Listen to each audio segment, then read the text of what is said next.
রাজধানীর একটি বেসরকারি স্কুলে ৩ থেকে ৪ বছর বয়সী এক শিশু শিক্ষার্থীকে শারীরিক ও মানসিক নির্যাতনের অভিযোগ উঠেছে।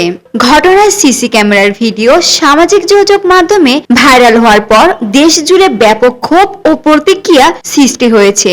ভাইরাল ভিডিওতে দেখা যায় স্কুল ইউনিফর্ম পরা শিশুটিকে টেনে হেঁচড়ে একটি কক্ষে নিয়ে যাওয়া হয়। সেখানে গোলাপি শাড়ি পরা এক নারী শিক্ষক শিশুটিকে টেবিলের সামনে বসিয়ে বারবার চড় মারেন ও ধমক দেন। ভিডিওতে আরো দেখা যায় এক পর্যায়ে এক পুরুষ শিক্ষক শিশুটির মুখের সামনে স্ট্যাবলার ধরে ভয় দেখায়। পুলিশ জানায়, ভিডিওটি ভাইরাল হওয়ার পর ঘটনাস্থল শনাক্ত করা হয়েছে।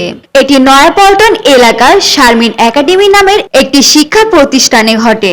এ ঘটনায় স্কুলটির প্রতিষ্ঠাতা ও কয়েকজন শিক্ষককে থানায় হাজির হওয়ার জন্য নোটিশ দেওয়া হয়েছে। তবে তারা বারবার সময় নিচ্ছে বলে জানিয়েছেন পুলিশ। পল্টন থানার ভারপ্রাপ্ত কর্মকর্তা মোস্তফা কামাল খান জানান, নির্যাতনের ঘটনায় জড়িত একজনকে শনাক্ত করা হয়েছে।